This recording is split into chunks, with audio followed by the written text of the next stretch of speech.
ఓం నమ శివాయ. అసలు మీ జీవితంలో ఉన్న ఈమె మీ భార్య ఎందుకు వచ్చిందో మీకు తెలుసా? అసలు మీ గత జన్మలో వీళ్ళు మీకు మిత్రులా? లేదా శత్రువులా? ఆలోచించండి. మీ పక్కనే ఉన్నవాళ్ళు అసలు మీతో ఎందుకు జీవితాన్ని పంచుకుంటున్నారు? ఈ ప్రపంచంలో కోట్లాది ముఖాలు ఉన్నాయి. వేల కొద్ది ప్రజలు ఉన్నారు. కానీ ఆ భారీ జన సమూహంలోంచి మీ కళ్ళు కేవలం ఒక ముఖం దగ్గరే ఆగిపోయాయి. వేలాది సంబంధాలు ఏర్పడి చెడిపోయిన తర్వాత చివరికి ఒక్క వ్యక్తితోనే మీ పెళ్లి ఎందుకు జరుగుతుంది? ఎప్పుడైనా మీరు ఒంటరిగా కూర్చొని మీ నిండిన కళ్ళతో ఎప్పుడైనా చూస్తూ ఆలోచించారా? నాకు వీళ్ళే భర్త లేదా భార్య ఎందుకు దొరికారు అని ప్రశ్నించుకున్నారా? ఇది యాదృచ్ఛికమా? ఇది మ్యాట్రిమోనియల్ సైట్లు లేదా బంధువులు తీసుకున్న నిర్ణయమా? దీని వెనుక మీ అవగాహనకు, ఈ జన్మ జ్ఞాపకాలకు చాలా దూరంగా ఉన్న ఏదైనా లోతైన రహస్యం ఉందా? పెళ్లి మొదటి రోజున సన్నాయి వాయిద్యాలు మోగుతున్నప్పుడు రెండు హృదయాలు కలుస్తున్నట్లు అనిపిస్తుంది. కానీ కొన్ని సంవత్సరాలు గడిచేసరికి ఆ సన్నాయిలు మోగబోతాయి. ఇంటి లోపల పాత్రలు తగిలి వచ్చే శబ్దాలు, అరుపులు లేదా ప్రాణాంతకమైన నిశ్శబ్దం గూడు కట్టుకుంటాయి. అప్పుడు మనసులో ఒక ప్రశ్న: నా రాత ఇంతేనా, లేదా దేవుడు నాకు అన్యాయం చేశాడా అని.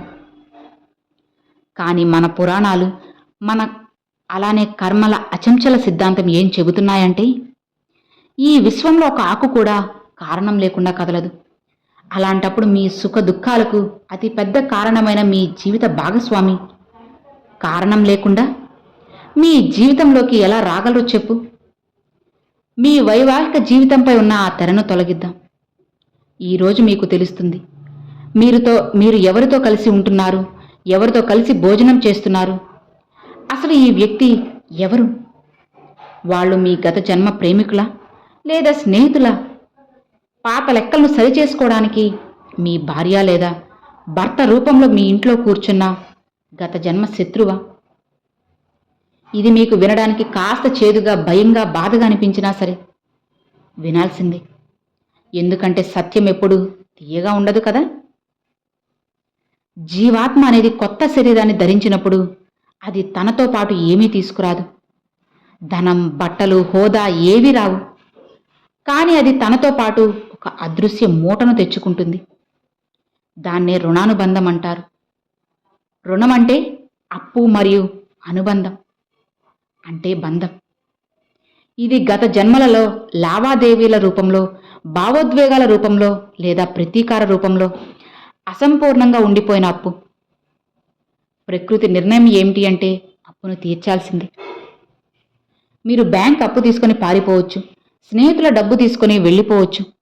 కానీ కర్మల అప్పు తీసుకొని మృత్యు అవతలికి కూడా పారిపోలేరు. ఆ అప్పు నీడలా వెంటాడుతుంది. మీరు మళ్ళీ జన్మించినప్పుడు ఆ అప్పు ఇచ్చినవాడు లేదా తీసుకున్నవాడు వేషం మార్చుకొని మీకు అత్యంత సన్నిహితంగా వచ్చి కూర్చుంటారు. మన జీవితంలో అత్యంత సన్నిహిత బంధం ఏది అన్న ప్రశ్న మిమ్మల్ని అడిగితే వెంటనే మీరు భర్త లేదా భార్య బంధం అని చెబుతారు.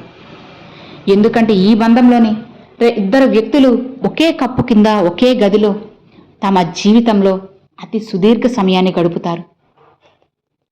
అందుకే ప్రకృతి తన లెక్కలు సరిచేయడానికి తరచుగా మీ గత జన్మలోని అతిపెద్ద సుఖానికి లేదా అతిపెద్ద దుఃఖానికి కారణమైన వ్యక్తిని మీ జీవిత భాగస్వామిగా మారుస్తుంది. ఇప్పుడు ఒక్కసారి గమనించండి, ఆలోచించండి. మీ భర్త లేదా భార్య మిమ్మల్ని అనవసరంగా దెప్పి పొడుస్తున్నారా? మీరు వారి కోసం సర్వస్వం చేస్తున్నారా? మీ ప్రాణాన్ని పెడుతున్నారా? మీ కోరికల గొంతు నులుముతున్నారా? ప్రతిఫలంగా మీకు కేవలం అవమానం, తిరస్కారం, కఠినమైన మాటలే దక్కుతున్నాయి. అప్పుడు నేను వీరికి ఎప్పుడూ చెడు చేయలేదే, అయినా నాపై ఎందుకు ఇలా ప్రవర్తిస్తున్నారు అని ఆలోచిస్తారు. గరుడ పురాణం ప్రకారం దీన్ని శత్రు రుణం అంటారు. గత జన్మలో మీరు ఎవరినో చాలా వేధించినప్పుడు కలిగే స్థితి ఇది. బహుశా మీరు ఎవరినో వాడుకొని ఉండొచ్చు, ఎవరినో మోసం చేసి ఉండుండొచ్చు, లేదా అవమానించి ఉండొచ్చు. ఆ సమయంలో ఆ వ్యక్తి బలహీనుడిగా ఉన్నాడు. అతను మీకు ఏమీ చేయలేకపోయాడు. ఏడ్చాడు, తల్లడిల్లాడు, చనిపోయారు. కానీ ఆ తపన ప్రతీకార జ్వాల చల్లార్చలేదు. ఆ శక్తి విశ్వంలోనే వేలాడుతోంది. ఈ జన్మలో విధి అతన్ని మీ భార్య లేదా భర్తగా మీ జీవితంలోకి తీసుకువచ్చింది. ఒకప్పుడు మీరిచ్చిన అవమానం, కలిగించిన దుఃఖం, చేసిన పీడ అన్నిటినీ ఇప్పుడు అదే ఆత్మ మీ దగ్గర నుంచి పైసాతో సహా వసూలు చేసుకుంటారు. తేడా ఒక్కటే, ఈ జన్మలో మీరు ఆ గతాన్ని మర్చిపోయారు. కానీ ఆ ఆత్మ మర్చిపోలేదు. తన లెక్క పూర్తయ్యే వరకు శాంతి ఉండదు. అందుకే చాలాసార్లు మనం విచిత్రమైన జంటలను చూస్తాం. మంచి గుణాలు ఉన్న పురుషుడికి కఠిన స్వభావం గల భార్య దొరుకుతుంది. భక్తి శ్రద్ధలతో జీవించే స్త్రీకి దుర్మార్గుడైన భర్త ఉంటాడు. లోకంలో దీన్ని అన్యాయం అంటారు. దేవుడి లాఠీకి శబ్దం ఉండదు అని చెప్పుకుంటారు. కానీ ఆధ్యాత్మిక దృష్టితో చూస్తే ఇది అన్యాయం కాదు, పరమన్యాయం. ఇది గత జన్మల కర్మల లెక్కలు సరిచేయబడుతున్న ప్రక్రియ మాత్రమే. ఒక రకంగా చెప్పాలంటే జీవితం తన బ్యాలెన్స్ షీట్ను సమం చేసుకుంటుంది. అయితే ప్రతి బంధం శత్రుత్వపు రుణమే కాదు. కొన్ని బంధాలు ఆర్థిక రుణాల రూపంలోనే ఉంటాయి. మీరు ఇలాంటి పరిస్థితులు గమనించారా? పెళ్ళైన వెంటనే హఠాత్తుగా మీ ఖర్చులు పెరుగుతాయి. భాగస్వామికి వెంటనే అనారోగ్య సమస్యలు రావచ్చు. మీ కష్టాజీతం అంతా హాస్పిటల్ మందులు లేదా ఆగని ఖర్చుల్లో కరిగిపోతుంది. మీరు సంపాదించి అలసిపోతారు. కానీ అవసరాలు తగ్గవు. ఆధ్యాత్మికంగా చూస్తే ఇది గత జన్మలో మీరు మీ ఆ జీవాత్మకు కలిగించిన ఆర్థిక నష్టానికి సంకేతం. ఇప్పుడు వాళ్ళు భార్య లేదా భర్త రూపంలో వచ్చి హక్కుతో, అధికారంతో మీ దగ్గర నుంచి ఆ అప్పును తీసుకుంటున్నారు. పైగా ఆ లెక్క తేలే వరకు ఈ ప్రక్రియ జరుగుతూనే ఉంటుంది. ఏ రోజు ఆ రుణం పూర్తవుతుందో ఆ రోజు వాళ్ళు మారుతారు. లేదా ఆ బంధం తన రూపాన్ని మార్చుకుంటుంది, లేదా శరీరమే వెళ్ళిపోతుంది. మనం దీన్ని దురదృష్టం అంటాం, కానీ అనారోగ్యం అంటాం. కానీ ఆధ్యాత్మిక దృష్టిలో ఇది శిక్ష కాదు, అప్పు తెలుపు మాత్రమే. జీవితం తన పాత లెక్కలను నిశ్శబ్దంగా ముగించుకుంటుంది. దీంట్లో మూడవ రకం సంబంధం కూడా ఉంటుంది. గరుడ పురాణంలో దీన్ని ఉదాసీన సంబంధం అని కూడా చెబుతారు.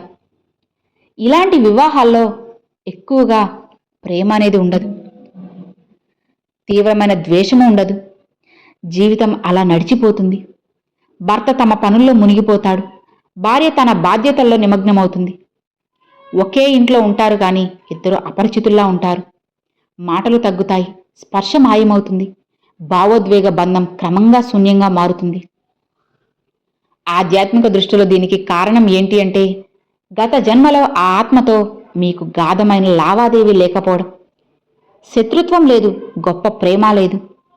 కేవలం ఒక చిన్న సంబంధం మాత్రమే ఉండి అది అసంపూర్ణంగా మిగిలిపోతుంది. బహుశా ఎవరితోనైనా కొంతకాలం గడుపుతానని మాట ఇచ్చి మీరు దాన్ని నెరవేర్చకపోయి ఉండొచ్చు. ఆ అసంపూర్ణతను పూర్తి చేయడానికే ప్రకృతి ఇప్పుడు మిమ్మల్ని ఈ జన్మలో కలిపి ఉంచుతుంది. అందుకే ఈ బంధం ఒక విచిత్రమైన అనుభూతినిస్తుంది. ఇది శిక్షలా అస్సలు అనుభవించదు, కానీ విముక్తిలా కూడా ఉండదు. ఒక జైలు లాంటి పరిస్థితి. ఇక్కడ బాధ తీవ్రమైనది కాదు, కానీ బయటకు వెళ్లే దారి కూడా కనిపించదు. జీవితం నడుస్తూనే ఉంటుంది, కానీ లోపల ఖాళీగా ఉన్న భావన మాత్రం అలానే ఉంటుంది. ఇది ప్రేమ కోసం కాదు, ద్వేషం కోసం కాదు, కేవలం మిగిలిపోయిన కాలాన్ని పూర్తి చేసేందుకు ఏర్పడిన బంధం మాత్రమే ఇది. కానీ ఈ అన్ని బంధాల మధ్య మరో 4వ రకం బంధం ఉంటుంది. అది అత్యంత అరుదైనది, ప్రతి ఒక్కరికి దక్కేది కాదు. బలమైన పుణ్యఫలం ఉన్నవారికే అది లభిస్తుంది. దీనినే సఖీ రుణం లేదా పుణ్య అనుబంధం అంటారు. ఇలాంటి బంధంలో భర్త లేదా భార్య మీ మాటలు చెప్పకముందే మీ మనసులోని భావాలన్నీ కూడా గ్రహించేస్తారు. మీరు బాధపడితే మీకంటే ఎక్కువగా కరిగిపోతారు. మీరు ఆనందిస్తే మీకంటే ఎక్కువగా సంతోషిస్తారు. వారు మిమ్మల్ని నియంత్రించరు, నిందించరు. మీలోని మంచిని వెలికి తీస్తారు. మీరు కింద పడినప్పుడు దెబ్బలు వేయరు, నిశ్శబ్దంగా చెయ్యి అందించి పైకి లేపుతారు. ముఖ్యంగా వారు మిమ్మల్ని దేవుడికి మరింత దగ్గర చేస్తారు. మీ విశ్వాసాన్ని బలపరుస్తారు. మీ ఆత్మకు ఆశ్రయంగా నిలుస్తారు. ఇలాంటి అనుబంధం ఏర్పడితే అర్థం చేసుకోవాలి. ఇది ఈ జన్మలో అకస్మాత్తుగా ఏర్పడిన బంధం కాదు. గత జన్మలో మీకు అత్యంత ఆప్తుడైన మిత్రుడో, మార్గదర్శకుడో, గురువో లేదా మీరు నిస్వార్థంగా సేవ చేసిన వ్యక్తో ఇప్పుడు ఈ రూపంలో మీ జీవితంలోకి వస్తారు. అందుకే ఈ వ్యక్తి మీ జీవితానికి కవచంలా ఉంటారు. అలాంటి వాళ్ళు తరచూ అంటుంటారు, మా పెళ్ళి స్వర్గంలో నిర్ణయించబడింది అని. అది కేవలం మాట కాదు, నిజంగానే అది స్వర్గంలో నిర్ణయించబడింది. కానీ ఆ నిర్ణయాన్ని రాసిన ఏదంటే మీ గత జన్మలో మీరు చేసిన మంచి కర్మలే. ఇప్పుడు అతిపెద్ద మరియు లోతైన ప్రశ్న ఏంటి అంటే, మనం ఈ ఎంపికను మార్చవచ్చా? మనం గర్భంలోకి వస్తున్నప్పుడు లేదా మన వివాహం నిశ్చయం అవుతున్నప్పుడు మన దగ్గర ఏదైనా ఆప్షన్ ఉందా? గరుడ పురాణ రహస్యం ఏం చెబుతుందంటే, వివాహం అనేది ప్రారబ్ధ కర్మ కిందికి వచ్చే కొన్ని ఎంపిక చేసిన సంఘటనలు ఒకటి. మన జీవితంలో 2 రకాల కర్మలుంటాయి.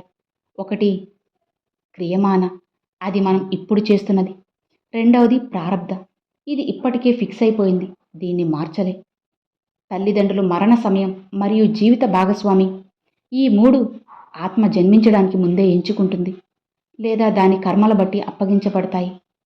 ఆత్మలోకంలో ఈ శరీరాన్ని ధరించడానికి ముందే మన కర్మల పూర్తి పటం మన ముందు తెరుచుకుంటుంది. మన ఆత్మ ఎదుగుదల కోసం, మనలోని అహంకారం కరగడానికి మనకు ఎలాంటి జీవిత భాగస్వామి అవసరమో అక్కడే నిర్ణయించబడుతుంది. ఇది వినడానికి వింతగా ఉండొచ్చు, కానీ ఆధ్యాత్మిక సత్యం. తరచూ మన సాధారణ ఆలోచనలకు వ్యతిరేకంగా ఉంటుంది. కొన్ని సందర్భాల్లో అత్యంత ప్రేమించే భాగస్వామి కంటే ఒక కఠినమైన భర్త లేదా నిరంతరం గొడవ చేసే భార్య మన జీవితానికి ఎక్కువ మేలు చేస్తారు. ఎందుకంటే ఆ బాధ మన ఆత్మ వికాసానికి అవసరమైన అగ్ని లాంటిది. ఆలోచించండి, మీ ప్రతి మాట వినే మిమ్మల్ని అపారమైన ప్రేమతో కప్పివేసే భాగస్వామి లభిస్తే మీరు ఈ ప్రపంచ మాయలో ఎంత లోతుగా మునిగిపోతారంటే భగవంతుడు కూడా, జ్ఞాపకం కూడా దూరం అవుతుంది. ఇదే స్వర్గం అనుకొని ఇంకా నాకు ఏమీ అవసరం లేదు అని అనుకుంటారు. కానీ జీవితం దెబ్బలిస్తే, ఇంట్లో గొడవలు జరిగితే, అవమానాలు భరించి ఒంటరిగా కన్నీళ్లు కారిస్తే ఆ భ్రమ కూలిపోతుంది. అప్పుడు మనకొక నిజం తెలుస్తుంది, ఈ లోకంలో శాశ్వతంగా మన వాళ్ళు ఎవ్వరూ లేరు అని. అదే క్షణంలో మన దృష్టి పరమాత్మ వైపు మళ్ళుతుంది. అప్పుడు కృష్ణుడు మనకు మార్గదర్శకుడుగా నిలుస్తారు. తులసీదాస్కి రాముడి దర్శనం ఇచ్చినట్లే తులసీదాసు జీవితాన్ని గమనిస్తే ఇది తెలుస్తుంది. ఆయన్ని మేల్కొల్పింది ఎవరు? ఆయన భార్యే. ఆమె మాటలు ఆయన్ని బాధించాయి, అవమానించాయి. కానీ అదే చేదు అనుభవం ఆయన్ని అంతర్ముఖుణ్ణి చేసింది. ఒకవేళ ఆమె అతన్ని అపారమైన ప్రేమతో కట్టిపడేసి ఉంటే ఈరోజు మనకు రామచరిత్రమానస్ అనే అమృత గ్రంథం దొరికేదా? లేదు. భార్య రూపంలో వచ్చిన ఆ కఠిన కర్మే తులసీదాసుని మేల్కొల్పి ఆయన్ని మహానుభావుల్లా మార్చింది. అందుకే ఆధ్యాత్మిక దృష్టిలో ప్రతి బాధ ఒక శిక్ష కాదు, కొన్ని బాధలు మనల్ని ఒక నిజమైన గమ్యం వైపు నడిపించే దైవ సంకేతాలు. కాబట్టి ఈరోజు మీ జీవితంలో అలాంటి సంఘర్షణే ఉంటే, మీ భార్య మిమ్మల్ని అర్థం చేసుకోవడం లేదంటే ఆగండి. వారిని తిట్టడం ఆపండి, వారితో గొడవ పడ్డం ఆపండి. ఎందుకంటే మీరు ఆ వ్యక్తితో పోరాడడం లేదు, మీ గత జన్మ కర్మతో పోరాడుతున్నారు. కర్మతో పోరాడి ఎవ్వరూ గెలవలేరు. అద్దంలో కనిపిస్తున్న మీ ప్రతిబింబాన్ని మీరు కొట్టలేరు. ఒకవేళ ప్రతిబింబాన్ని మార్చాలనుకుంటే మీరు మీ అసలు ముఖాన్ని మార్చుకోవాలి. మీ లోపల మార్పు రావాలి. సో విన్నారు కదా, వైవాహిక జీవితంలో ఇబ్బందులు పడుతున్న ఎవరికైనా సరే ఇది చాలా మంచిగా అయితే ఉపయోగపడుతుంది. కాస్త ఆలోచించి అర్థం చేసుకోండి. ప్రతిరోజు ఏడుస్తున్న వారికి ఇది మంచిగా అర్థమవుతుంది అని అనుకుంటున్నాను. ఖచ్చితంగా ఇది మీరు మరికొంతమందికి షేర్ చేసి పుణ్యం చేసుకోండి. ఈ వీడియో నచ్చినట్లయితే ఒక చిన్న లైక్ చేయండి, మీ ఫ్రెండ్స్ అండ్ ఫ్యామిలీస్కి షేర్ చేయండి. ఫస్ట్గా మన ఛానల్ చూసే వాళ్ళు సబ్స్క్రైబ్ చేసి సపోర్ట్ చేయండి ఫ్రెండ్స్. అలానే కామెంట్లో ఓం నమ శివాయని కూడా షేర్ చేసుకోండి. Thanks for watching. ఓం నమ శివాయ. శివాయ నమః.